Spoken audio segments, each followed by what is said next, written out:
नमस्कार,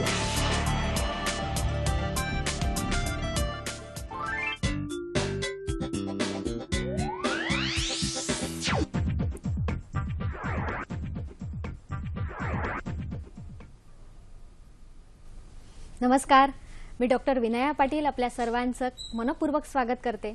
प्रेक्षको, hello doctor हा कार्यक्रम आरोग्यविषयक कार्यक्रम आहे। या कार्यक्रमाचे विशेष म्हणजे या कार्यक्रमात आपला सहभागही आमच्यासाठी तितकाच महत्त्वाचा आहे। प्रेक्षको हो, एखादी इमारत किंवा ऐतिहासिक वास्तू तिचा पाया हा भरभक्कम असतो तेव्हाच ती इमारत भरभक्कम होऊ शकते। तसंच एखाद्या कंपनीचा सक्सेस हा सुद्धा तत्वांच्या पायावरच अवलंबून असतो। इतकंच नव्हे तर मानवाची उन्नती ही सुद्धा विचारांच्या पायांवरच अवलंबून असते। थोडक्यात पाया हा भक्कम असणं खूप गरजेचं आहे।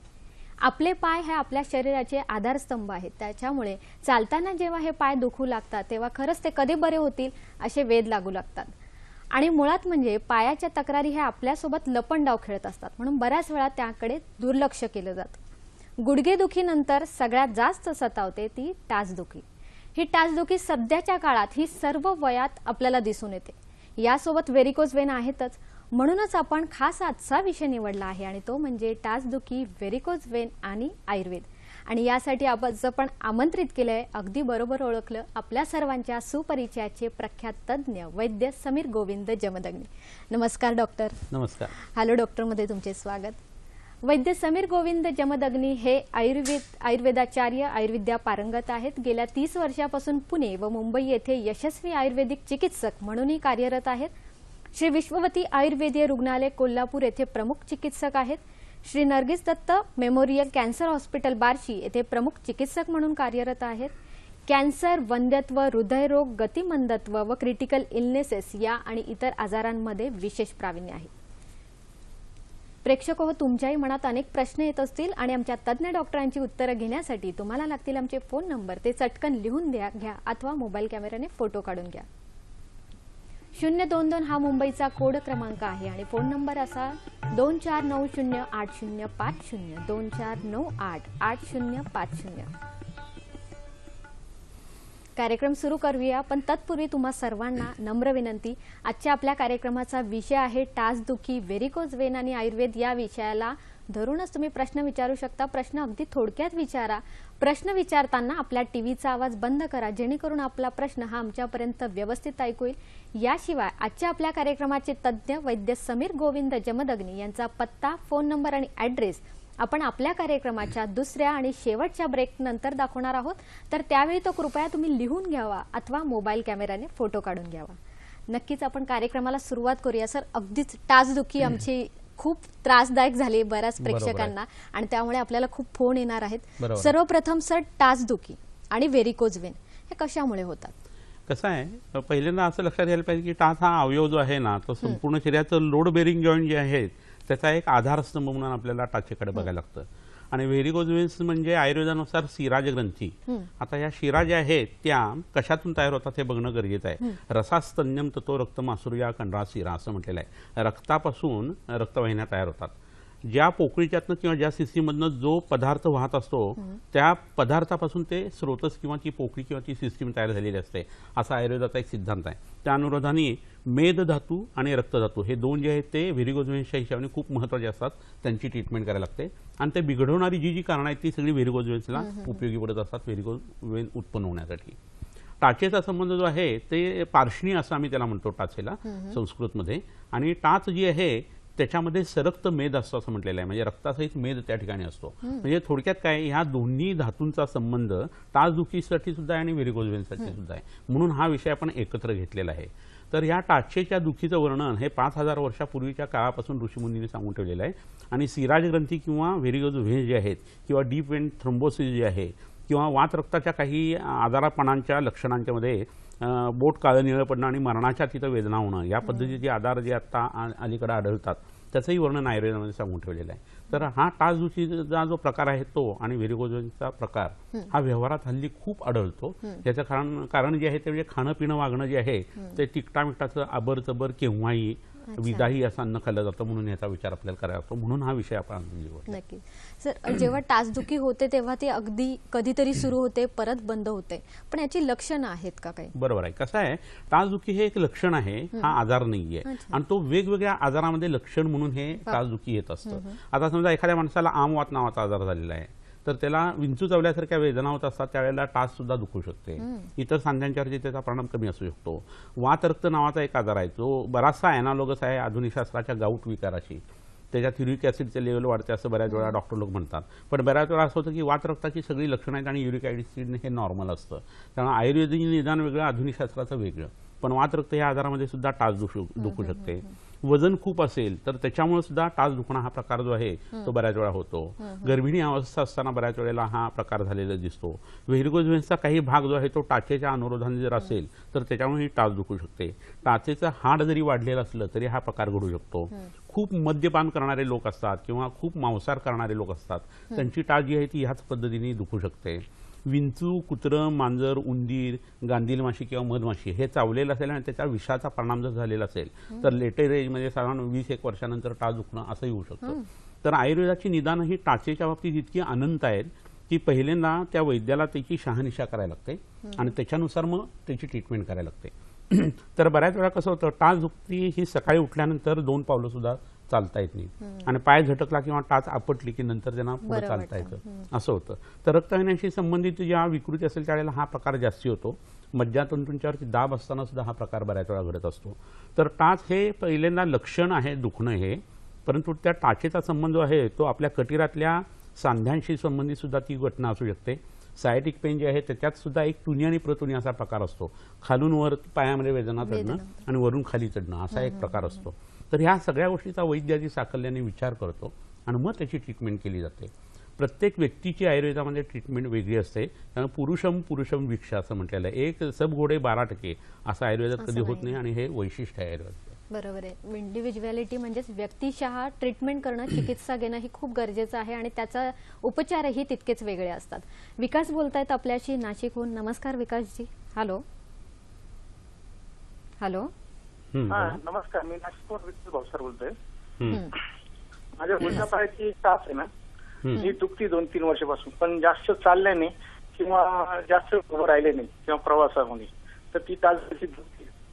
आपलं वय किती आहे आणि वजन किती आहे? 50 चालू आहे आणि मला शुगर पण आहे. 50 वय आहे का आपलं? हो. आणि वजन किती आहे आपलं?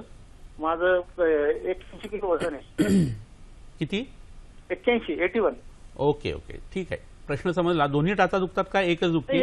उजव्या पायाचीच दुखती ती, पण जास्त वरती झालं, चाललं किंवा प्रवासात उभं राहिलं तर दुखती ती. बरं बरं बरं, काही हरकत नाही. आपला प्रश्न समजला. फोन ठेवला तरी चालेल ना.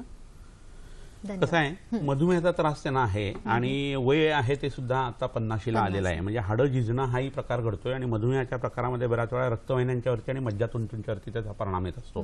प्लस वजनही त्यांचं काही कमी नाही आहे, 81 किलो वजन आहे. तर पहिल्यांदा वजन कमी करणं ही प्रक्रिया घडायला पाहिजे. मधुमेह हा कंट्रोलमध्ये आहे की नाही हे समजलं नाही, पण मधुमेहाचा परिणाम जो आहे तो रक्तवाहिन्यांच्यावरती होणार आहे आणि त्याच्याबरोबर मज्जातंतूंच्यावरती होणार आहे. ह्या दोन्ही गोष्टी लक्षात घेऊन ह्याची ट्रीटमेंट करणं हे गरजेचं आहे. तर मूळ जो आजार आहे त्याची ट्रीटमेंट केली गेली की ॲसोसिएटेड सिम्पटम्स जी असतात ती बऱ्याच वेळा कमी येतात. किंबहुना असं होतं की मधुमेहाच्या आधी सुद्धा त्यांना दुसरा कोणता तरी आजार मूळव्याधीसारखा त्रास होण्याची झालेली असण्याची शक्यता आहे. स्ट्रेस, टेन्शन, एन्झायटी असण्याची शक्यता आहे किंवा आम्लपित्त जिरून मधुमेह झालेले असण्याची शक्यता आहे. तर ही संप्राप्ती किंवा पॅथॉलॉजी कशी घडलेली आहे त्यांच्या शरीरात त्यानुसार ट्रीटमेंट करणं हे खूप गरजेचं असतं. तर त्यांनी माझ्या मते असं करावं की रक्तपाचक नावाचं एक औषध आहे ते सकाळी घ्यावं आणि मेदोपाचक नावाचं औषध संध्याकाळी घ्यावं. जलौकावचरण म्हणून एक आयुर्वेदातला भाग आहे, म्हणजे जळवालून तिथलं दूषित रक्त काढणं अशी एक प्रक्रिया असते. आणि याच्याबरोबर आठवड्यातून 5 वेळा तरी मिनिमम त्यांनी 45 मिनिटं सकाळच्या वेळेला मोकळ्या किंवा पहाटेच्या वेळेला मोकळ्या हवेत फिरायला पाहिजे. असं जर केलं तर आस्ते आस्ते त्यांची ही टाचदुखी कमी येते. तुम्ही असं लक्षात घ्या की युनिलॅटरल एखादी गोष्ट अशी एकाच बाजूला होत असेल ना तर त्यामध्ये आघाताचा इतिहास बऱ्याच वेळा असतो, मार वगैरे लागलेला असतो. बायलॅटरल किंवा दोन्ही पायामध्ये जर ही संप्राप्ती किंवा पॅथॉलॉजी असते तर सार्वजनिक विकृती असण्याची शक्यता खूप असते. तर त्या अनुरोधाने जवळच्या वैद्याचा तुम्ही सल्ला घ्या आणि आता सांगितलेले उपचार सुद्धा तुम्ही त्याच्याबरोबर करायला. म्हणजे सर जळवा लावणं हे सुद्धा वैद्यांकडूनच करून घेतलं पाहिजे. अगदी बरोबर आहे. नक्कीच सर. चतुष्पाद प्राणी जे असतात म्हणजे जे आपले त्यांनाही हा सगळा त्रास सुरू म्हणजे होतो का? हा, तर ही एक गमतीशीर घटना किंवा प्रश्न आहे असं म्हणायला पाहिजे. कारण प्राणी जे आहे ते कसं आहे नॅचरली सगळ्या गोष्टी करत असतात. आता मलमूत्राचा वेग आला आणि आपण मीटिंगमध्ये आहे तर आपण तो दाबून धरतो. प्राण्यांचं असं नसतं. म्हणजे काही वेळेला बुद्धी नसणं हे सुद्धा चांगलं आहे असं म्हणण्याची पाळी आहे. कारण आयुर्वेदाने असं सांगितलेलं आहे की सगळे वेग जे आहेत आपल्या शरीरातले, शिंकेचा वेग, उलटीचा वेग, तहानेचा वेग, भुकेचा वेग, त्याच्याबरोबर मलमूत्रांचा विसर्जनाचा वेग आलेला नसताना तुम्ही मुद्दामून आणायचं नाही आणि आलेला असेल तर दाबायचं नाही असं सांगितलेलं आहे. आणि त्याच्यातून इतक्या अनंत पद्धतीचे आजार उत्पन्न होतात. म्हणजे चरक संहितेमध्ये यज्ञपुरुषी अध्यायामध्ये चरक संहितेमध्ये असं सांगितलेलं आहे चरकाचार्यांनी की माणसाच्या सगळ्या आजारांचं मुख्य कारण जे आहे ते लघवीचा आणि संडासचा वेग आवरणं किंवा मुद्दामून आणणं हे आहे. तर तुम्हाला ही फिजिकल फेनॉमिना वाटेल एवढं काय आहे त्याच्यामध्ये, पण ते मूत्र किंवा तो मल हा शरीरातला वेस्ट आहे आणि तो ज्या वेळेला बाहेर पडत नाही त्यावेळी त्यातली विष जी आहे ती पुन्हा रिअब्झॉर्व होतात आणि ती मेंदूला किंवा हृदयाला किंवा वृक्काच्या बाजूला जर पुन्हा ते जायला लागलं तर कालांतराने खूप मोठे इन्सल्ट जे आहेत ते शरीराचे किंवा तब्येतीचे होऊ शकतात. मेटाबॉलिक गोष्टींच्यावरती त्याचा परिणाम येऊ शकतो. एवढा मोठा विचार त्याच्यामध्ये सांगितलेला आहे. तर हे जर लक्षात घेतलं तर प्राण्यांच्यामध्ये ही शक्यता कमी असते. आणि वय वर्ष 35च्या पुढे झालं की लोकांना रगडून मसाज करायची खूप वेळा सवय असते. तर पायाला अनुलोम पद्धतीने हळूहळू तेल स्वतः लागायला पाहिजे. तर त्या वेग जो आहे किंवा दाब जो आहे तो व्यवस्थित पडू शकतो. पण दुसऱ्यांच्याकडनं बरं वाटलं म्हणून खूप चोळून घेणारे जे लोक असतात त्यांना 40 नंतर त्यांच्या रक्तवाहिन्यांच्या आतले जे व्हॉल्व्ज आहेत ते त्याला इजा पोहोचू शकते आणि व्हेरिकोज व्हेन्स त्यातून उत्पन्न होऊ शकतात. आणि तसं झालं तर त्याचा परिणाम टाचेवरती सुद्धा येऊ शकतो. तर चतुष्पाद प्राण्यांना हा खूप रिमोट पॉसिबिलिटी आहे असा त्रास होण्याची. आणि बऱ्याच वेळेला खुरच असतात, टाचच त्यांना नसते, त्यामुळे ही शक्यता त्याच्यावरती कमी आहे. नक्कीच निसर्गाप्रमाणे आपणही वागणं तितकंच गरजेचं आहे आणि हेच आपण प्राण्यांकडून शिकलं पाहिजे नाही कसं. आपल्याला एक फोन आलेला आहे. दीपक बोलतायत पुणे इथून. नमस्कार दीपकजी. हॅलो. हॅलो डॉक्टर साहेब. हा बोला. मला असं म्हणायचं डॉक्टर साहेब टाचीच्या खालच्या वरच्या बाजूला म्हणजे गोट्याच्या आणि टाचीच्या मध्ये स्टँडिंग वरच असल्यामुळे असं एक गोल जागा तयार झाल्यासारखी होते आणि कंटिन्यू कळ येत राहते म्हणजे 8 तास काम केल्यानंतर. आपलं वय किती आहे? 29 सरासरी. आणि आपलं कामाचं स्वरूप काय आहे? स्टँडिंग वर्कच आहे सर कंटिन्यू. अच्छा बरं. अच्छा. आणि इतर कोणते आजार नाही आहेत ना आपले? इतर कोणते आजार नाहीत. सरासरी 70% लोकांना हाच प्रॉब्लेम आहे. बरोबर. आणि तंबाखू वगैरे असं काही खाता का तुम्ही किंवा मद्यपान वगैरे करता? नाही काही नाही. बरं ठीक आहे. धन्यवाद. समजला प्रश्न, सांगतो उत्तर. तर कसं आहे टेंडोकॅल्क्युलस मसल म्हणून जो आहे त्याचं इन्सर्शन ज्या ठिकाणी त्या ठिकाणी बऱ्याच लोकांना ती गाठ आल्यासारखी असं होत असतं. आणि युजली ह्या लोकांच्या शरीरामध्ये पित्त आणि वाताचा प्रकोप असतो किंवा लक्षणं त्याची जास्ती असतात आणि त्याला कॉम्पेन्सेट करण्यासाठी म्हणून मेद जो आहे तो वाढत असतो शरीरामध्ये आणि ही लक्षणं येत असतात. तर पहिल्यांदा असं व्हायला पाहिजे की यांनी घृतपान किंवा तूप जे आहे ते सकाळी पिणं ही प्रक्रिया व्हायला पाहिजे. त्याला अच्छघृतपान असं म्हणतात. म्हणजे गाईचं चांगलं जे साजूक तूप आहे ते साधारण 20 ग्रॅम म्हणजे चहाचे 4 चमचे जे आहेत ते पातळ करून ते घ्यायचं आणि गरम पाण्यावरती घ्यायचं. असं जर त्यांनी सुरुवात केली तर आत्ताचा जो त्यांना गोळा येऊन त्रास होतो असं जे म्हणतात ना ती प्रक्रिया त्यांची कमी व्हायला लागेल. सततचं उभं राहणं, निरंतरचं उभं राहणं ह्यांनी जो प्रेशर पायावरती पडतं, रक्तवाहिन्यांच्यावरती पडतं, कमरेमध्ये ज्या विकृती येतात त्याच्यामध्ये एक साधा प्रयोग तुम्ही पूर्वीच्या काळच्या लोकांचा तुम्हाला माहीत असेल कदाचित तुमच्या आजींना वगैरे. तर आडवं झोपून पाय पोटाशी घ्यायचे, जवळ घ्यायचे आणि मग पोट लूज झाल्यानंतर त्याच्यावरती दीपयंत्र किंवा तांब्या किंवा ग्लास लावण्याची प्रक्रिया ती करायची. तर ह्या लोकांची बऱ्याच वेळा पल्सेशन जे बेंबीमध्ये जाणवतं ते फिरलेलं असतं आणि अवयव जे सिचीमध्ये आतमध्ये असायला पाहिजे ते हललेले असतात आणि त्यामुळे अशा पद्धतीचा त्रास होतो. बऱ्याच वेळा उजव्या बाजूला पोट जे आहे ते दुखतं किंवा डावीकडे दुखत असतं आणि मलावष्टंभ असतो. तर अशा वेळेला एरंडेल आणि सुंठीच्या काड्यावरती घेऊन जर त्यांनी जुलाब करून घेतले तर ही टाचदुखी त्यांची निश्चितपणे कमी यायला लागेल. जसं आपण उभारतो आणि ग्रॅव्हिटेशनल फोर्सनी आपलं रक्त जे आहे ते खाली सेडिमेंट होतं तसं तुम्ही शीर्षासन किंवा पश्चिमोत्तानासन जे आहे ते किंवा हलासन हे करायला सुरुवात करायला लागलात तर तुमच्या तब्येतीमध्ये निश्चित चांगला फरक पडू शकतो. ह्याच्या बरोबरीनं कोणताही दुखावा असला तर तो 2च गोष्टीमुळे आयुर्वेद धरतो. एक म्हणजे तेलामुळे, वातामुळे असतो. शूलम नास्ती विना वातात, त्यामुळे तुम्ही तिथं तेल लावायला पाहिजे आणि तेलाचे बस्ती किंवा पंचकर्मातला बस्ती नावाचा प्रकार जो आहे तो करायला पाहिजे. आणि दुसरं म्हणजे दूषित रक्त जर असेल तर त्याच्यामुळे शूल किंवा वेदना उत्पन्न होते. तर ते दूषित रक्त काढण्यासाठी जळवांचा वापर करायला पाहिजे. जवळच्या वैद्याकडनं तुम्ही ते करू शकता. पुण्यामध्ये बरेच वैद्य आहेत त्यांच्याकडे तुम्ही जाऊ शकता. त्याच्याबरोबरीनं रक्ताच्या शरीराने पित्त हा दोष असतो आणि त्या पित्तासाठी विरेचन किंवा जुलाबाचं औषध घेणं, याला ढाळ घेणं असं पूर्वीच्या काळी म्हणायचे, ते करायला पाहिजे. म्हणजे आत्ताचा तुमचा त्रास जो आहे आणि 70% तुमचे जे इतर 6 ध्येय आहेत त्यांनाही त्याचा फायदा होईल. आंब्याविषयी आपण खास टिप्स बघणार आहोत, ती कुठली हे आज पटकन बघून घ्या. आंबा खाऊन अजीर्ण झाल्यास त्यावर घोटभर गाईचे दूध प्यावे किंवा सुंठ, मिरे, पिंपळीचे एकत्र चूर्ण अर्धा ग्रॅम घ्यावे. वाळा मिश्रित माठातील स्वच्छ पाणी उन्हाळ्यामध्ये घेतल्यास लघवीची जळजळ, हातापायांची व डोळ्यांची जळजळ, पित्त वाढणे, पोटाला तडस लागणे या गोष्टी होत नाहीत. कार्यक्रम असा सुरू राहणार आहे, पण आपल्याला एक फोन आलेला आहे. दादा बोलतायत आपल्याशी सातारा इथून. नमस्कार दादाजी. हॅलो, बोला बोला. सर. बोला सर. माझं वय 60 आहे, वजन बी 60 वर्ष आहे माझं. आणि तात्याला असं डॉक्टरांनी सांगितलंय की कोंब आलेला आहे. त्यात सर वारंवार दुखते, कृपया मार्गदर्शन करा. बरं बरं, ठीक आहे, काय हरकत नाही. आता टाचेवरती कोंब आलाय म्हणजे हाड वाढलेलं आहे असं एकंदरीत तिथं जाणवत आहे आणि वयही त्यांचं जास्ती आहे. वय वाढत असताना विकृत हाडांची वृद्धी होणं असं बऱ्याच वेळेला घडतं. काही ठिकाणच्या अस्थिता क्षय होतं आणि काही ठिकाणी विकृत हाडं उत्पन्न होणं असं एक प्रकरण घडत असतं. तर ह्याच्यासाठी मृत्तिका शलाकाने अग्निकर्म असा एक खूप चांगला भाग आयुर्वेदामध्ये सांगितलेला आहे.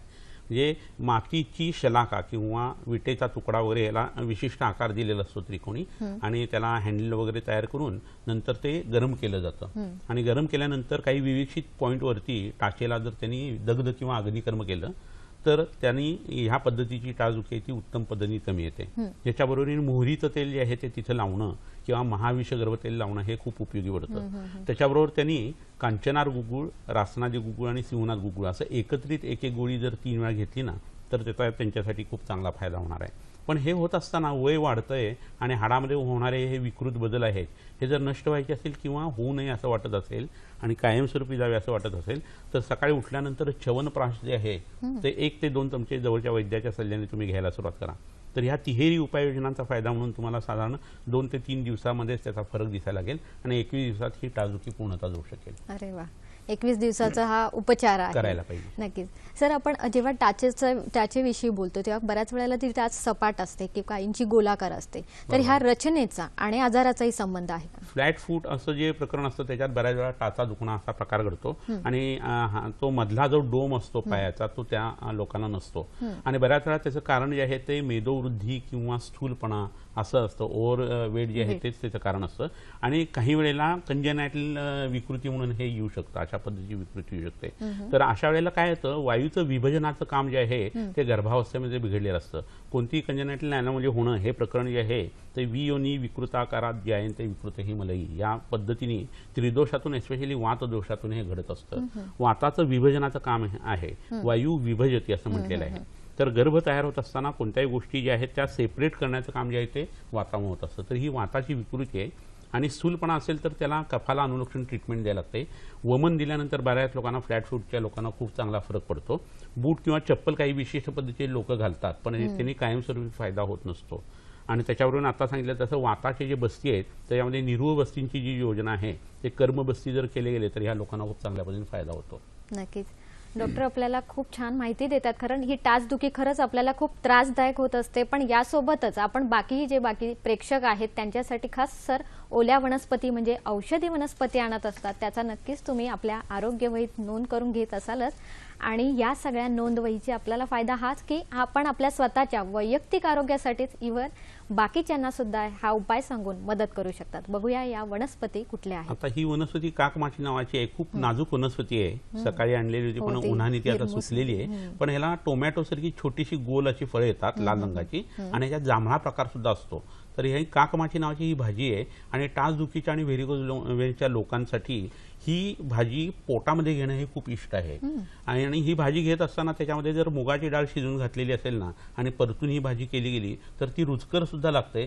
सतत त्याच भाज्या खाऊन लोक लहान मुलं कंटाळतात. अशा वेळेला ही वापरणं खूप चांगलं आहे आणि म्हाताऱ्या माणसांना आणि मध्यमवयीन लोकांना ज्यांची टाच दुखते त्यांना हे उपयोगी पडतं. तुम्ही म्हणाल हे मिळेल कुठं, तर तुम्ही भाजीवाल्याच्याकडे तुम्ही आग्रह धरत चाला. त्या लोकांना या वनस्पती माहीत असतात.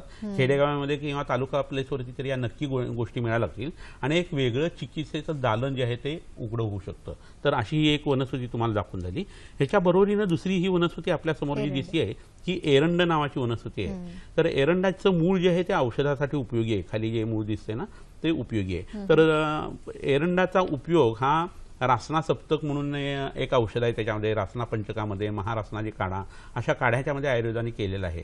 तर ज्यांना स्थूलपणा आहे, ज्यांना मलावष्टंभ आहे आणि त्याच्यावरून ज्यांच्या टाचा दुखतात त्यांना फक्त या एरंडाच्या मुळाचा क्षीरपाक म्हणजे दुधामध्ये शिजवलेले हे एरंडाचं मूळ जे आहे हे सुद्धा उपयोगी पडतं आणि पोटामध्ये ते साधारण 30 ग्रॅम एवढ्या पद्धतीने घ्यायचं असतं. एरंडाच्या पानाचा काविळीसाठी इतर उपयोग होतो हा प्रश्न एकदम वेगळ्या त्या गोष्टी आहेत. पण टाचेसाठी ही वनस्पती या पद्धतीने वापरता येते. ही दुसरी वनस्पती जी आता आपल्या हातात दिसते आहे हे तुम्हाला सगळ्यांना माहित असलेलं धोत्र्याचं झाड आहे. आणि या धोत्र्याची पानं जी आहेत ती, कडुनिंबाची पानं जी आहेत ती, करंजाची पानं जी आहेत ती, असं सगळं एकत्र करून कुटून जर त्याचा लेप टाचेला लावला गेला ना तर टाचेची सूज लगेच कमी येते. मग ती आम वातातून असू दे, वात रक्तातून असू दे, व्हेरिगोज व्हेन्समुळे उत्पन्न झालेल्या परिणामाचा भाग म्हणून ती टाच दुखत असू दे, सगळ्यासाठी ही वनस्पती अत्यंत उपयोगी पडते. फक्त ही पोटात घ्यायची नाही आहे, बाहेरून लावण्यासाठी ही वापरली जाते. तर ह्याच्यात सूज कमी येणं, वेदना कमी येणं आणि त्याच्याबरोबरीनं ती टाचदुखी आहे ती कायमस्वरूपी थांबणं हे फक्त बाह्योपचाराने होऊ शकतं. ह्याच्यावर जर पोटातली औषधी दिली गेली तर सोनेपेस व्हागा खूपच त्याचा चांगला उपयोग होऊ शकतो. नक्कीच प्रेक्षक हो, तुम्ही नक्कीच लिहून घेतात कारण ही टाचदुखी खरंच खूप त्रासदायक ठरते. जेव्हा ती येते तेव्हा असं वाटतं की अरे त्यावेळी तर हे सांगितलं होतं, आपण लिहिलं का नाही. नक्कीच आपण अजूनही अशीच चर्चा सुरू करतोय. पण आपल्याला एक फोन आलेला आहे. प्रकाश बोलताय जळगाव इथून. नमस्कार. हॅलो. मी बसल्यानंतर 5 मिनिटात उठलो की भरपूर टाच दुखते माझी 5-7 मिनिटं. बर, तुमचं वय किती आहे? वय 47 आहे, वजन 90 किलो आहे. हा, आणि ब्लड प्रेशर डायबिटीस काय आहे? हो, डायबिटीस आहे, ब्लड प्रेशर आहे आणि थ्रॉम्बोसिस झाला होता उजव्या पायाला, त्याच पायाला होतो, एका पायाला त्रास. अच्छा, बरं, चालेल, काही हरकत नाही, चालेल. तर आता मगाशी आपण जी सुरुवात केलेली होती त्याच्याशी संबंधित हा प्रश्न आहे. डीप वेन थ्रोम्बोसिस झालं किंवा व्हेरिकोज व्हेन्स झाल्यानंतर उत्पन्न होणारी ही घटना आहे. तर रक्तामध्ये एखादी गोष्ट इतकी खराब होणं आणि रक्तवाहिनी इतकी खराब होणं असं जे घडतं ना ते का घडतं, तर रक्ताचं आपल्या शरीराची जी उत्पत्ती आहे त्या मार्गांच्यावरती किंवा त्या मूलस्थानावरती परिणाम होत असतो. तर आयुर्वेदानुसार रक्त स्रोताचं मूलस्थान जे आहे किंवा त्या सिस्टीमचं मूळ स्थान जे आहे ना ते यकृत आणि प्लीहा असं सांगितलेलं आहे. तर यकृत आणि प्लीहेची विकृती उत्पन्न होणारं खाणं पिणं वागणं जे आहे ना ते म्हणजे अतिशय जळजळीत अन्न खाणं, अयोग्य वेळी खाणं, रात्रीच्या वेळेला खाणं, एकदा अन्न खाल्लेलं असताना पुन्हा अन्न खाणं, अशा पद्धतीच्या ज्या गोष्टी असतात त्यात आंबट खूप खाणं, तिखट खूप खाणं. लोक तिखट खूप खात असतात, आपल्याला कल्पना नसते. काही ठिकाणी काळा मसाला वापरला जातो बार्शी, सोलापूर वगैरे साईडला, तर त्याच्यात ते मिरे असतात आणि पित्त प्रकृतीच्या माणसाला फक्त ते 1-2 घास खाल्ले तरी चक्कर येईल एवढं तिखट लागतं त्याला. तर असं निरंतर जर खाणारा एखादा जर माणूस असेल तर रक्त विकृत व्हायला लागतं आणि रक्त एकदा विदग्ध झालं की संपूर्ण शरीरातल्या सिस्टीमवरती त्याचा परिणाम होतो. कारण माणूस हा त्याच्या रक्तवाहिन्यांच्यावरनं ओळखला जातो असं म्हटलं जातं आणि रक्तवाहिन्या जेवढ्या खराब होतील आणि रक्त जेवढं खराब होईल तेवढा तो माणूस आजारी पडतो. आणि थ्रोम्बोसिस होणं, गाठी होणं किंवा ब्लॉक उत्पन्न होणं ही प्रक्रिया जी आहे ती बऱ्याच वेळा रक्त विदग्ध झाल्या कारणानं घडत असतं. तर तसंच त्यांचं झालेलं आहे. तर त्यासाठी पहिल्यांदा रक्त प्रसादन करणं आणि रक्त शुद्ध करणं ही प्रक्रिया गरजेची आहे. म्हणून मगाशी सांगितले ते रक्तपाचक आणि मेदोपाचक औषध त्यांनी घ्यावीत. पोटामध्ये मधुमेहाची ट्रीटमेंट जी आहे ती खूप चांगल्या पद्धतीने आधी करायला पाहिजे. त्यासाठी हेमगर्भ रसायन नावाचं औषध त्यांनी जेवणानंतर वापरावं. पण त्यांनी एक साधा प्रयोग आत्ता करून बघावा की तिळाचं तेल जे असतं ते तोंडामध्ये धरायचं, सकाळी 10 मिनिटं आणि रात्री 10 मिनिटं, साधारण 4-4 चमचे. एवढं जरी तुम्ही करायला लागलात आणि पायाला हळूवार पद्धतीने साधं तेल लावून जर तुम्ही शेकायला लागलात ना तर पायातल्या व्हेरिकोज व्हेन्सचा त्रास कमी होतो. म्हणजे औषध आहे तोंडामध्ये आणि त्याचा परिणाम येतो तुमच्या पायातल्या रक्तवाहिन्यांच्यावरती. आणि हा सगळा प्रकार गंडूळ धारण किंवा दात घासणं, गुळण्या करणं हे आयुर्वेदाने दिनचर्या अध्यायामध्ये सांगितलेलं आहे.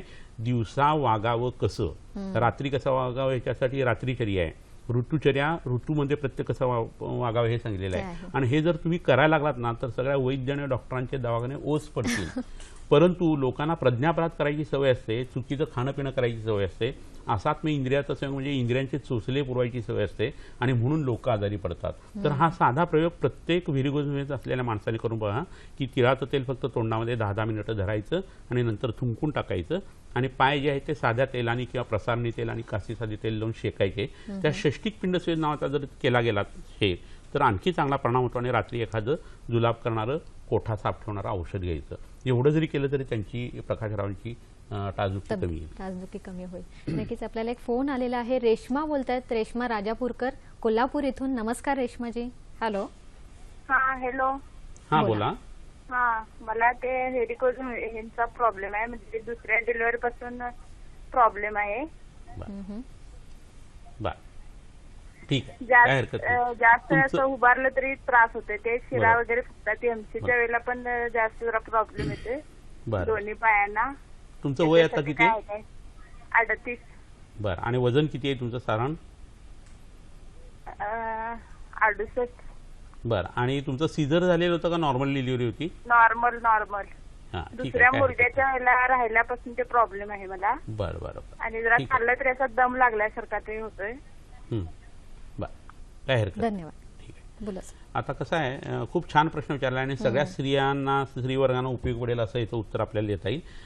कार्यक्रमात चाललेले जे वेगवेगळे विषय आहेत त्याच्या अनुषंगाने जी उत्तरं त्यांची जी आहेत तीही त्यांना लागू पडणार आहेत. परंतु कसं होतं की गर्भिणी अवस्थेमध्ये या व्हेरिकोज व्हेन्स तयार का होतात त्याचं एक उत्कृष्ट मार्गदर्शन जे आहे ते आपल्या आयुर्वेदीय ग्रंथकारांनी सांगून ठेवलेलं आहे. गर्भिणोत्पीडितान दोषान तस्मिन हृदयम आश्रिताः कंडुविदाहम कुर्वंती गर्भिण्या कितीसानीच्या असं एक सूत्र आहे. म्हणजे गर्भाचं उत्पीडन झालं की त्या स्त्रीला पोटावरती स्ट्रेच मार्क यायला लागतात, छातीमध्ये जळजळ व्हायला लागते, पोटाला खास सुटायला लागते आणि त्या उत्पीडनाचा परिणाम जो आहे तो तिच्या ब्लॅडरवरती येत असतो, तिच्या इंटेस्टाईनवरती येत असतो. जसं ब्लड व्हेसल्सवरती त्याचा परिणाम येऊन नंतर ही जी गोष्ट आहे ती घडायला सुरुवात झालेली असते व्हेरिकोज व्हेन्सची. तर हे झाल्यानंतर काय व्हायला पाहिजे की गर्भाशयाचा आकार जितका पटकन चांगला नॉर्मल येईल तेवढं व्हेरिकोज व्हेन्सचा त्रास त्यांची कमी होण्याची शक्यता असते. परंतु बऱ्याच वेळा कसं होतं, स्त्रिया नंतर सुतिका परिचर्या पाळत नाहीत. अंगाला तेल लावणं, शेकणं, ऊन एवढं आहे तर कसं काय मला ते सहन होईल असं वाटतं. पण शरीर ओलं आहे ते ओलंच असतं प्रसव झाल्यानंतर आणि तुम्हाला तो कोरडेपणा आणायचा असेल तर तेल लावणं, शेकशेकडी हे करायला लागत असतं. गर्भाशयाचा आकार प्राकृत होण्यासाठी बाळंतकाळा नंबर 1, 2, 3 हे घ्यायला पाहिजे. नवीन स्त्री कोणती असेल ऐकत तर तिने हे करायला पाहिजे, म्हणजे व्हेरिकोज व्हेन्सचा त्रास होणार नाही. आणि आता मगाशी सांगितलेले तेलाचे उपचार जे सांगितले तेही त्यांनी करायला पाहिजे. पण हे करत असताना या स्त्रियांनी कोठा साफ होण्यासाठी रोज रात्री मनुका काळ्या ज्या असतात त्या किंवा आता काळी द्राक्षे मिळतात ती घेणं हे खूप इष्ट आहे. पायामध्ये बाहेरून कोणती तरी एखादी गोष्ट स्टॉकिंग वगैरे घालायची आणि ते मदत करायची असं करू नका तुम्ही. त्यांनी माणूस बरा कधीच होत नाही. तुम्ही असं लक्षात घ्या की आपल्या रक्तवाहिन्यांना 3 लेयर्स असतात. ट्युनिका इंटरना म्हणजे आतला लेअर असतो, ट्युनिका मिडिका म्हणजे मधला लेअर आणि ट्युनिका एक्सटर्ना, अशा 3 लेअरची आपली रक्तवाहिनी बनलेली असते. तर मधला जो लेअर आहे ना तो कडक असतो, चिवट असतो आणि त्या रक्तवाहिन्याचा तो अस्थि धातू किंवा बळकटपणा आणणारी ती गोष्ट असते. तर ती जेव्हा नष्ट होते त्यावेळेस त्या रक्तवाहिन्या टॉर्चर्स होऊन तुम्हाला व्हेरिकोज व्हेन्सचा त्रास होत असतो. तर हे दुखणं जे आहे हे वाताचं आहे, त्यामुळे शेक करणं आणि तेल लावणं हे उपयोगी पडतं. तर त्यामुळे तुम्ही बाहेरून जर मदत त्याला करायला लागला तर काय व्हायला लागतं, शरीर सुधारत नाही. तुम्ही कायम असं लक्षात घ्या की शरीराला बाहेरून तुम्ही मदत दिली की शरीर म्हणतं मी कशाला सुधारू, असं प्रत्येक वेळेला होतं. डायलिसिसच्या वेळेला बाहेरून मदत केली किडनी जास्ती डॅमेज होत जाते. एखाद्या माणसाला पक्षवात झालेला आहे किंवा पोलिओ झालेला आहे आणि त्याला तेल शेक लावला तर तो त्या पायाचा आकार जरा तरी वाढतो, पण त्याला लोखंडी पट्ट्या जर लावल्या किंवा कुबडी दिली तर त्याचा पाय पुन्हा बारीकच राहतो. तसंच इथं आहे. तुम्ही स्टॉकिंग घालायच्या आधी पहिले ना औषधं घ्या. पुन्हा रक्तवाहिन्या खराब होत असताना ते जे व्हॉल्व जे आहे त्याचं कंट्रोल जे आहे ते पाठीच्या मणक्यातून आहे, तिथं युजली इन्सल्ट झालेला असतो आणि तिथं लक्ष देणं गरजेचं आहे. त्यामुळे खूप व्हेरिकोज व्हेन्स असलेल्या लोकांना किंवा व्हेरिकोज अल्सर असलेल्या लोकांनी पाठीच्या मणक्याचा MRI काढावा आणि तिथल्या लेवलवरती त्या व्हर्टिब्रल लेवलवरती पहिल्यांदा काम व्हावं. त्यासाठी आयुर्वेदातल्या स्टेम सेल्स थेरपीचा खूप उत्तम उपयोग होतो. आम्ही जे सरस वापरतो म्हणजे वनस्पतीचे रस, आम्ही जे कल्क किंवा ठेचे वापरतो वनस्पतीचे, ही एक प्रकारची स्टेम सेल थेरपी आहे आणि त्याचा परिणाम तुमच्या रक्तवाहिन्यांच्यावरती येऊ शकतो. त्यामुळे बस्ती करणं, रक्तमोक्षण करणं, पोटातली औषधं घेणं, विरेचनाचा उपक्रम करणं, तेल लावणं, शेकणं आणि पाठीच्या मणक्यावरती या पद्धतीने काम करणं, असं केलं तर तुम्हाला आश्चर्य वाटेल. पण व्हेरिकोज व्हेन्सचा त्रास हा पूर्णतः कमी होतो आणि त्या व्हेरिकोज अल्सरच्या ज्या जखमा आहेत ते 15 ते 20 दिवसामध्ये सुकायला सुरुवात होते. तर त्या भगिनीने हा प्रयत्न एकदा करून बघायला काय हरकत नाही. ओके. म्हणजे हे सर किती दिवसांचा हा आजार असेल तरी सुद्धा हे उपचार रामबाण वय वर्ष 60 पर्यंत आपण खूप चांगले बदल करू शकतो. 60 वर्षाचं वय हे लोक तरुण वय म्हणून आधी सांगितलं सांगितलं गेलेलं आहे. 120 वर्षाचं आयुष्य असायचं कलियुगामध्ये आणि एक एक धर्माचा पास जसा कमी होत गेला तसा माणूस हा अल्पायुष्य होत गेला आणि आता 60चा माणूस जो आहे तो 60 बुद्धी नाठी अशी म्हण आलेली आहे, म्हणजे म्हातारे झालेले आहे. तर तुम्ही च्यवनप्राशरचे औषध घेऊन तरुण होऊ शकता. किमान 5 वर्ष तुमचं बायोकेमिकल क्लॉक जे आहे ते मागं खेचू शकता. नक्कीच. आपल्याला एक फोन आलेला आहे. कुणाल बोलतात आपल्याशी ठाणे इथून. नमस्कार कुणालजी. हॅलो. हॅलो मॅम, मी कुणाल वारंग बोलतो डोंबिवलीहून. तर सर मला म्हणजे व्हेरिकोल वेनचा त्रास आहे, म्हणजे खाली लघवीच्या इथे गोटीला. तर मी हॅलो बोला. तर मी ते व्यायाम आणि केलेला सर, म्हणजे पोटाचा. तर मग मला त्याच्यानंतर ते त्रास व्हायला लागला, म्हणजे गोटीला खाली. बरं, आपलं वय किती आहे सांगा? मी 21 वर्षाचा आहे सर. बरं बरं बरं. आणि इतर वजन उचलायचा व्यायाम केलेला होता का? हा, म्हणजे जिम आणि चालूच होतं. तर म्हणजे मी जिम आणि म्हणजे असं प्रॅक्टिस पण आहे क्रिकेटची. तर त्याच्यामध्ये व्यायाम आणि केलेले. तर म्हणजे मग काय पुढे काय करता येईल म्हणजे? नाही, पहिल्यांदा तुम्ही पहिल्यांदा सोनोग्राफी करून घ्यायला पाहिजे आणि पहिल्यांदा तपासणी करून त्याचा रिपोर्ट काय हे बघायला पाहिजे. त्याच्यात व्हेरिकोसिल असा रिपोर्ट तुमचा आलेला आहे का? हा, मी जर सोनोग्राफी केली आहे सर, तर ते व्हेरिकोलचे चालू आहे म्हणून त्याच्यामध्ये. बरं बरं बरं, काही हरकत नाही. ठीक आहे, बघूया आपली दुसरी टिप्स काय आहे ती. अतिव्यायाम, अतिमैथून, अतिप्रवास व अति चालणे या गोष्टी ग्रीष्म ऋतूमध्ये पूर्णतः बंद कराव्यात. ग्रीष्म ऋतूमध्ये जेवणापूर्वी दुपारी झोपल्यास प्रकृती स्वास्थ्य उत्तम राहते. इतर ऋतूत दुपारी झोपू नये.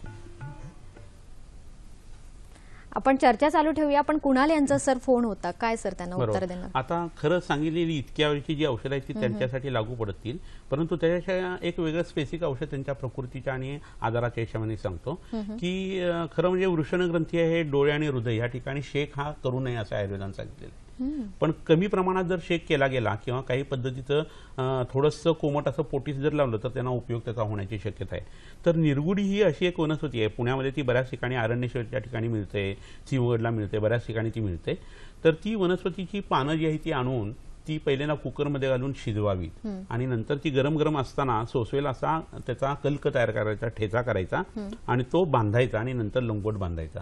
असं जर केलं गेलं तर साधारण 1 तास 1.5 तासामध्ये ती सूज कमी यायला सुरुवात होते.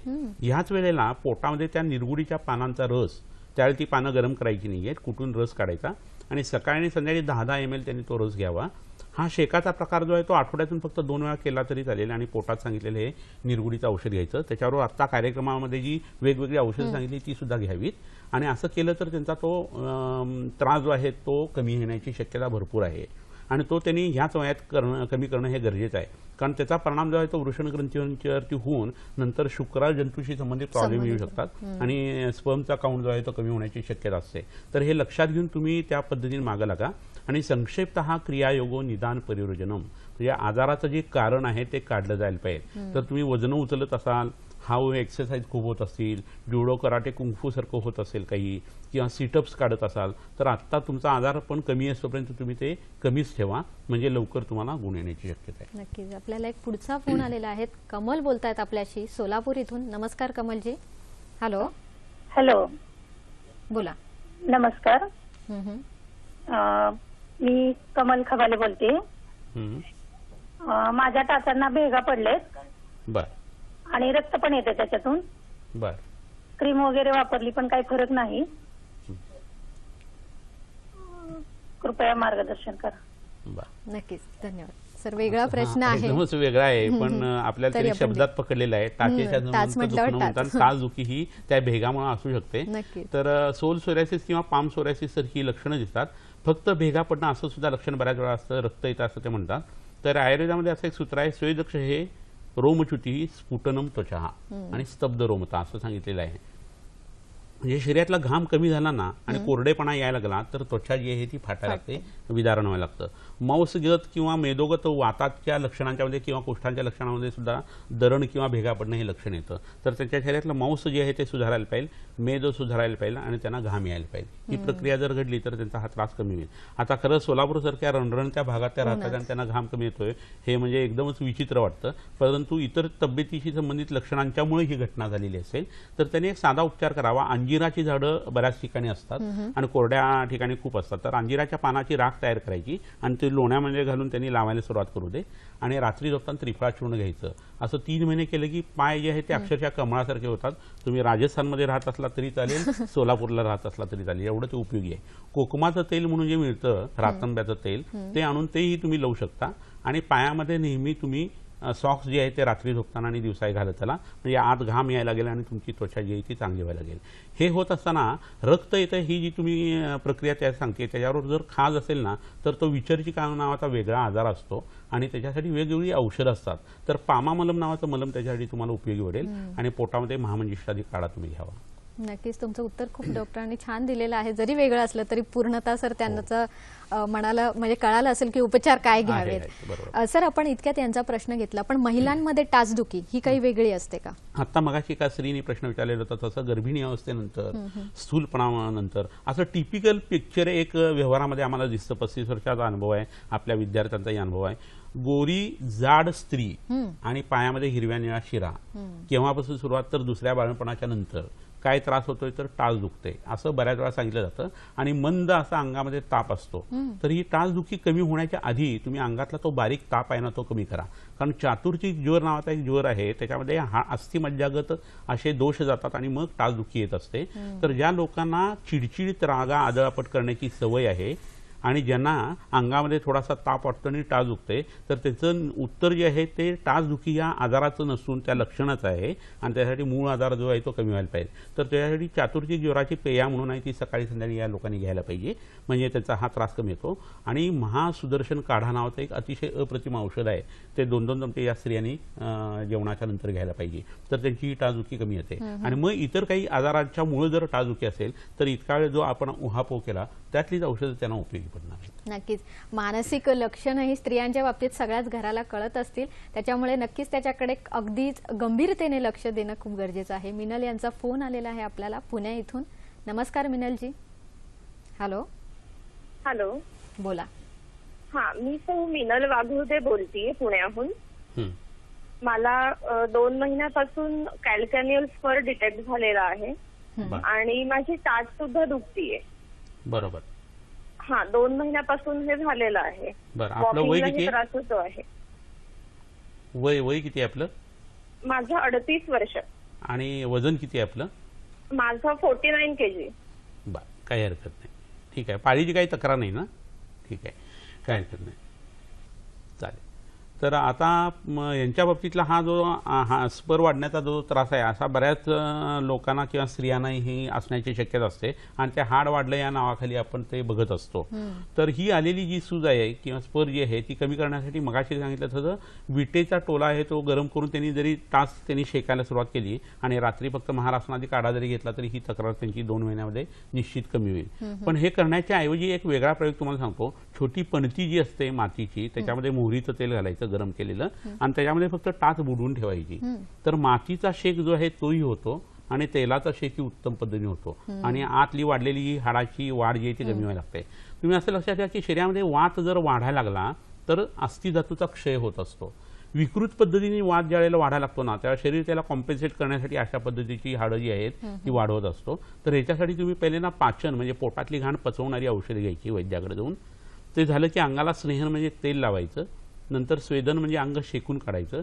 असं केलं की शरीरातला वात कमी होतो, पोटाची पूर्ण तयारी झालेली असते. आणि नंतर दशमूळ धानवंतर तेलाचा बस्ती नावाचा एक बस्तीचा उपक्रम करायचा की तुमच्या टाचेचा त्रास तर जाईलच पण वाताचे संबंधित इतर जे त्रास आहेत ते सुद्धा तुमचे कमी व्हायला लागतील आणि टाचदुखी ही तत्क्षणी कमी होणार आहे. तुमचा स्टान्स बदलला आणि वय जर तुमचा 38 असेल तर तुमच्या पाठीच्या मणक्याची अलाइनमेंट आहे ती सुद्धा बिघडू शकते आणि मग पोटातली वाढ सरकणं आणि इतर आजार जे आहेत तेही सुरू होऊ शकतात.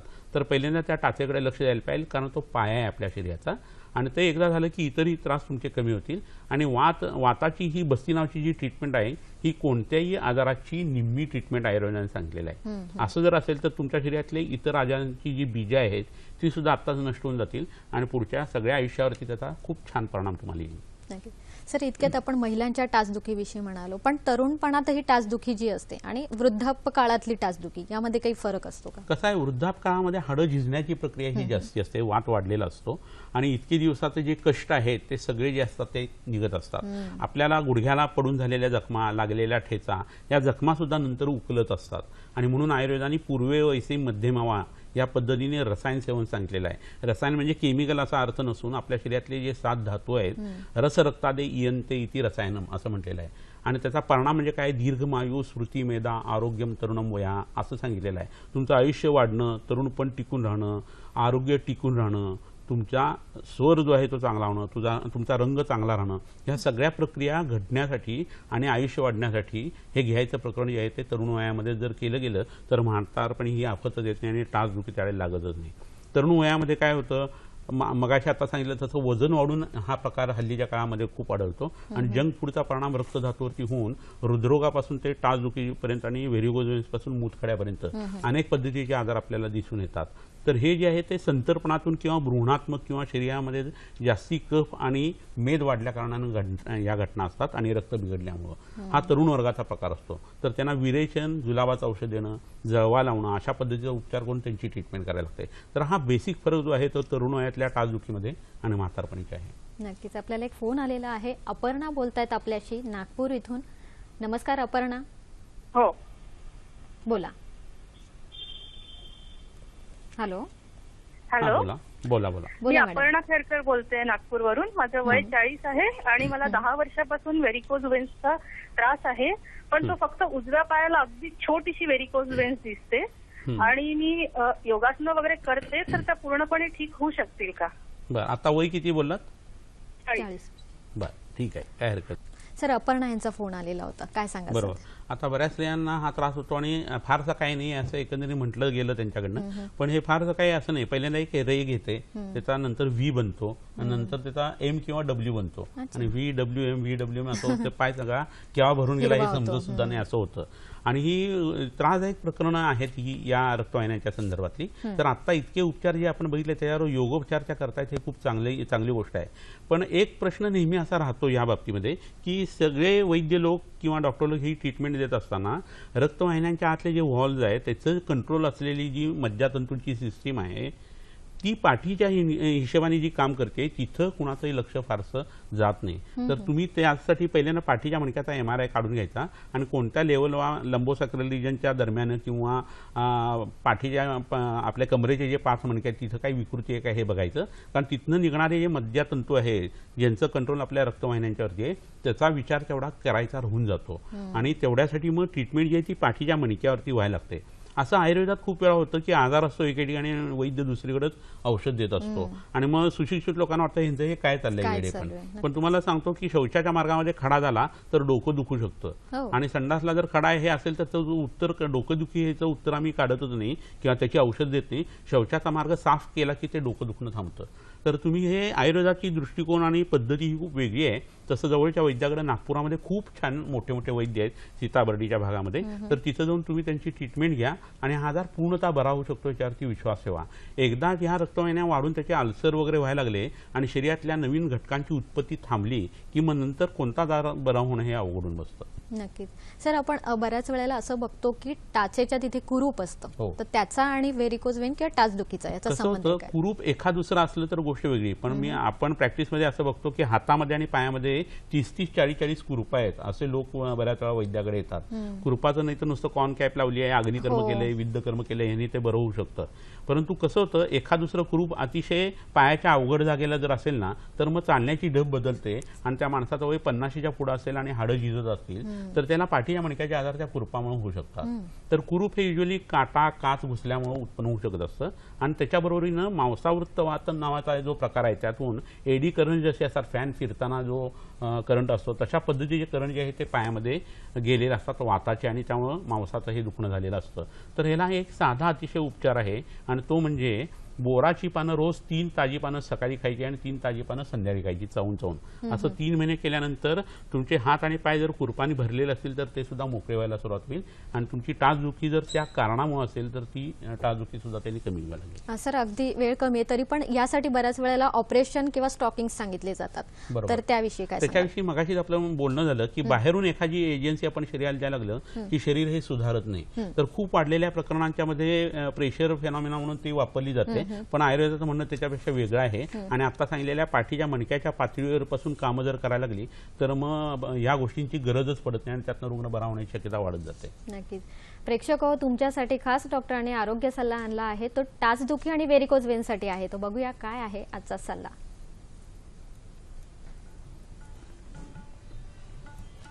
दररोज सकाळ संध्याकाळ 30-30 मिली ग्रंथी तेल तोंडात धरल्यास गंडूश व्हेरिकोज वेन नष्ट होतात. प्रसरणी तेल किंवा कासी साधी तेल पायाला लावून षष्टिक पिंड स्वेद घेतल्यास व्हेरिकोज वेन नष्ट होतात. मोहरीच्या तेलाने अग्निकर्म केल्यास टाचदुखी नष्ट होते. जळवा लावून टाचेतील दूषित रक्त दर 10 दिवसांनी काढल्यास टाचदुखी नष्ट होते. आरोग्य सल्ला बघितला असेलच तसाच आपला डॉक्टरांचा ऍड्रेसही ज्या कोणाचा लिहायचा राहिला असेल ते लिहून घेऊ शकतात अथवा मोबाईल कॅमेराने फोटो काढून घेऊ शकतात. श्री विश्वामृत आयुर्वेदीय चिकित्सालय व पंचकर्म केंद्र, सिद्धी प्लॅटिनम, पहिला मजला, 1369 सदाशिवपेठ, नातूबाग, बाजीराव रोड, पुणे 411030. दूरध्वनी क्रमांक आहे 020 हा पुण्याचा कोड क्रमांक आहे आणि लँडलाईन नंबर 24430259 किंवा 262. मोबाईल नंबर आहे 9595810727 किंवा 8087347921. ईमेल आयडी आहे shriviswamrut@gmail.com.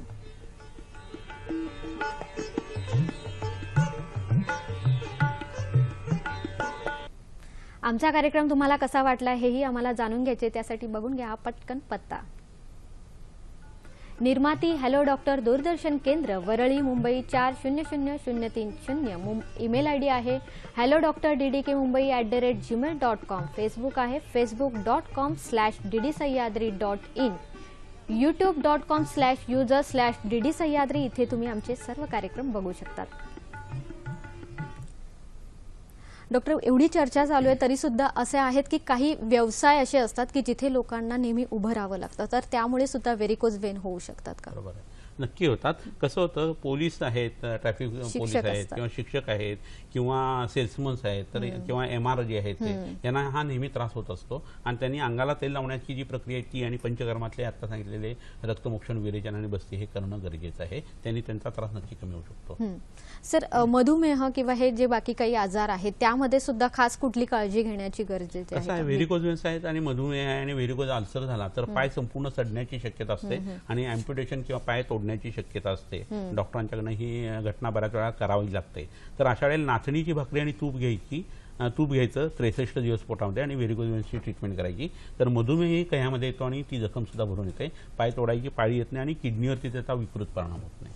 सर, तुम्ही आहार तर सांगितला तरी तुम्ही परत एकदा सर्व प्रेक्षकांसाठी काय आहार सांगा? कसं आहे, साधा आहार जो आहे तो सात्विक अन्न घेणं गरजेचं आहे. एक युनिव्हर्सल आहार सांगतो की जो टाचदुखी आणि व्हेरिकोज वेन्ससाठी उपयोगी पडतो, तो म्हणजे गव्हाचा फुलका, ज्वारीची भाकरी, नाचणीची भाकरी, मुगाचं किंवा तुरीचं वरण, फिकं किंवा फिकी आमटी, मसाला घालायचा नाही आणि कोणत्याही फळभाज्या हे जर तुम्ही वापरल्या, पालेभाज्या, कडधान्य, भात, आंबवलेले पदार्थ, चीज, पनीर सारखं सडकं अन्न बंद करणं, हे जर केलं तर तुमचा आजार जो आहे तो नक्की कायम होऊ शकतो. बरोबर आहे. सर, हे सर्व जे आजार आहेतच पण असं म्हटलं जातं की टाचदुखी जी आहे किंवा वाढतं वजन हे सुद्धा टाचदुखीचं कारण असू शकतं का? बरोबर आहे.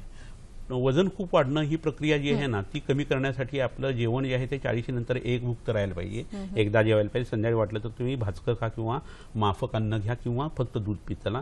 रात्री त्रिफळा चूर्णासारखं चूर्ण घ्यायचं आणि अंगाला सौल्यावर उठणं लावायचं.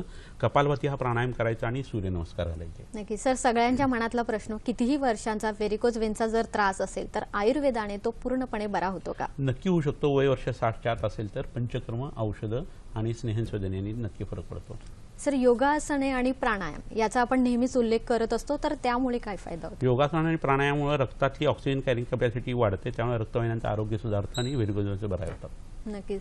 सर, सर्वांगाला तेल लावणं हे जसं तुम्ही सांगता, तर त्यामुळे टाचदुखी किंवा व्हेरिकोज वेन आहे याच्याने बरे होऊ शकतात? नक्की होतं. संपूर्ण अंगाला तेल लावलं की प्रत्येक अस्थि धातूपासून सगळ्याला दारडे उत्पन्न होतं आणि सगळे अवयव आणि जर धातू सक्षम झाले तर कोणताच आजार उत्पन्न होत नाही, व्हेरिकोज वेन सुद्धा बऱ्या होतात आणि उत्पन्न होते. सर, आतापर्यंत जे प्रश्न आले त्याच्यामध्ये असा एक प्रश्न मला नेहमी आढळला की ज्या कोणाला हा त्रास आहे टाचदुखीचा, तर तो एकाच पायाला आहे, तर असं का?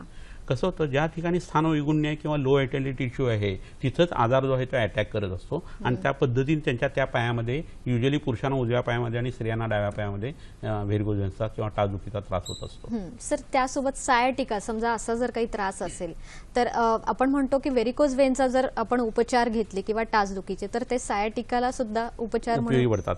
रक्ताची उत्पत्ती जी आहे ती यकृतातून आहे. रक्ताच्या आश्रयाने पित्त असतं आणि पित्त जिथं तयार होतं तिथं मज्जाधारकाला सांगितले म्हणजे मज्जातंतू तयार होतात. त्यामुळे व्हेरिकोज वेन्सची ट्रीटमेंट केल्यानंतर सायाटिका बरी होते आणि सायाटिकाची ट्रीटमेंट केल्यानंतर व्हेरिकोज वेन्स बऱ्या व्हायला मदत होते. सर, औषधं तुम्ही सांगितलेली आहेत, आपण उपचारही सांगितलेले आहेत, तरी किती रोज चाललं पाहिजे किंवा बऱ्याच वेळेला काही काही वेगळेच उपचार केले जातात, तर तेही टाळले पाहिजे? व्हेरिकोज वेन्स उत्पन्न झालेले असतील तर चालणं हे कृपा करून तुम्ही कमी करा. त्यासाठी हलासनासारखा पश्चिमोत्तानासारखा आसनांचा प्रकार सुरू करा, प्राणायाम सुरू करा आणि चालणं शक्य तितकं कमी करा. नक्कीच. सर, सर्व प्रेक्षकांसाठी तुम्ही परत एकदा काय सांगाल संदेश सगळ्यांसाठी? कसं आहे, तुमचा आजार व्हेरिकोज वेन्सचा असेल किंवा टाचेचा असेल किंवा इतर कोणताही असू दे, आपलं भारतीय आयुर्वेदीय शास्त्र काय म्हणतंय हे जवळच्या वैद्याला तुम्ही जाऊन भेटा. संपूर्ण अंगाला तेल लावणं, ब्रह्मचर्याचं पालन करणं, पंचकर्म त्या वेळेला करणं आणि काही च्यवनप्रासारखी औषधं रोज घेणं, हे केलं तर तुम्ही तुमचं स्वतःचं, तुमच्या घराचं, पर्यायाने समाजाचं आणि देशाचं आरोग्य सुधारू शकता. सर, एक असं आहे की जे तरुण वर्ग असतात, खास करून त्यांना जेव्हा टाचदुखी होते तेव्हा ते पेन किलर्स घेतात आणि ती किंवा ते आपण म्हणू शकतो की आज आहे तर उद्या नाहीये, तर अशा वेळेला औषध घेऊन जे थांबवणं असतं आणि ती परत जेव्हा उद्भवते तेव्हा तिचं स्वरूपही मोठं असतं, तर याविषयी काय? वात रक्तासारखा आजार असेल आणि जर तुम्ही पेन किलर सारखे घेतले तर त्याचा परिणाम तुमच्या वृक्कावरती होऊ शकतो आणि 35 ते 40 वर्षालाच किडनी फेल्युअर सारखे विकार त्यातून उत्पन्न होऊ शकतात. तर दुखतं का, तर मेंदूनी तिथं संवेदना सोडावी ते बरं होण्यासाठी, म्हणून दुखत असतं. तर शरीराचा आवाज ऐकायचा, वैद्याकडे जायचं, रक्त शुद्ध करायचं, वाताचं शमन करायचं, वेदना दुसऱ्या दिवशी असणार नाहीत. नक्कीच. टाचदुखीची खरंच खूप टाचदुखी जेव्हा दुखते तेव्हा चालणं काय, कामातही लक्ष लागत नाही आणि त्यामुळेच आपण आजचा विषय घेतला होता, आयुर्वेद कसं तुम्हाला मदत करतं तुमच्या दैनंदिन आयुष्यात, अगदी आयुष्य तुमचं सुकर सहज जावं हीच आमची इच्छा असते. थोडक्यात असंच म्हणतात की वेळीच घातलेला एक टाका पुढचे 10 टाके वाजवतो, तसंच वेळीच घेतलेला एक उपचार हे तुमचे पुढील अनेक आजार वाचवू शकतात. आयुष्यात जे आपण अनुभव घेत असतो ते खरंच आपल्या पायांच्या जोरावरच घेत असतो आणि ते जमा करत असतो. ह्या आयुष्यातले पाय म्हणजे आपले आधारस्तंभ आहेत, ते पक्के झालेच पाहिजे, याशिवाय आपले विचारही संपन्न झाले पाहिजे, जेणेकरून आपलं आयुष्य हे सुकर होईल. नमस्कार डॉक्टर, तुम्ही इथे आलात आणि एकदम छान विषयावर आम्हाला खूप विस्तृत अशी माहिती दिली, त्याबद्दल सह्याद्री वाहिनीतर्फे आणि हॅलो डॉक्टरच्या संपूर्ण टीमतर्फे मी आपले आभार मानते. धन्यवाद. धन्यवाद.